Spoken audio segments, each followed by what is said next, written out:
Hello and welcome to this tutorial on how to disconnect a customer. In our last tutorial I connected a customer to a location, and now I will show you how to disconnect a customer. So we'll start by selecting a customer.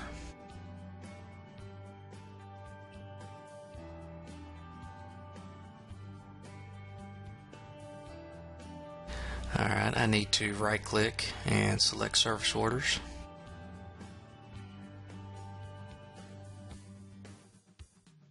And click on the add button. This brings me to the service order selection screen. I want to disconnect this order, so I can click on disconnect, or I could just enter 4. And my address is already populated since I selected the service order from the address, so I can click submit. Next screen is the entry of the service order. Phone number is populated, so in case the service person needs to contact the customer. So I'll add the work center, which is service department, and give it a crew.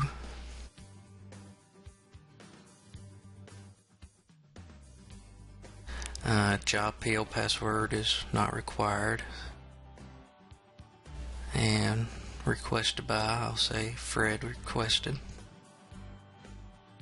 Remove meter service. 90% of the time the meter will not be removed from the location, but there are some areas that this field will default to yes. I'll leave it like it is. Place lock on meter. If I want the service person to install or remove a lock from the meter, I can enter that here, but I'll say no action is required.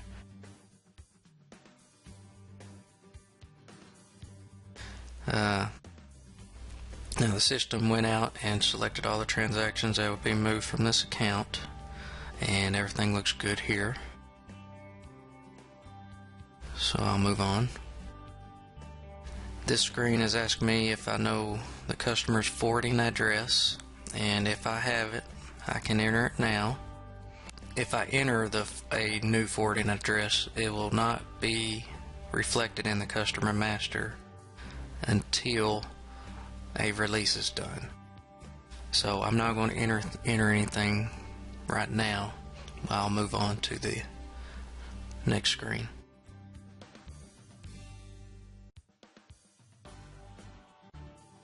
Now we're at the service order scheduling screen, and looks like they have plenty of units available, so I can move on. And now we're at the print screen. It will be printed today since I told it for today. If not, it would go in a queue and print that day. And there it is. We have a disconnect. Right now we will move forward and say, hey, it's been worked, so let's close it.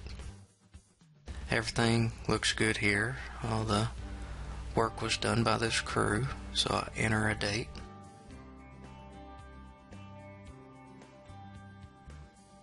And now I need to enter the reading that was taken from the meter,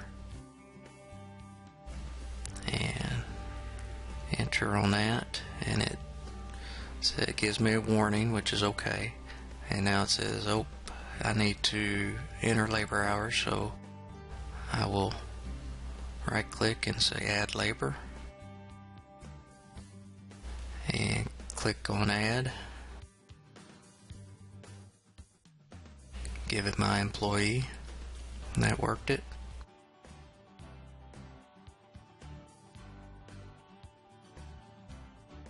Date worked, and beginning and ending time, which is entered as military time.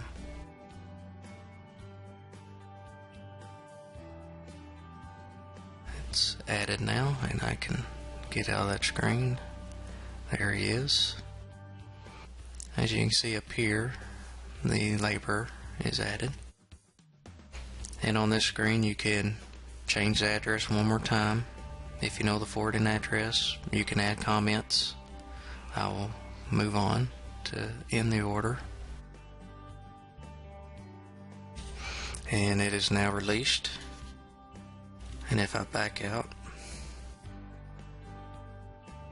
and click refresh, I should have a credit or a balance, and I have a credit and the status is inactive. That is a disconnect.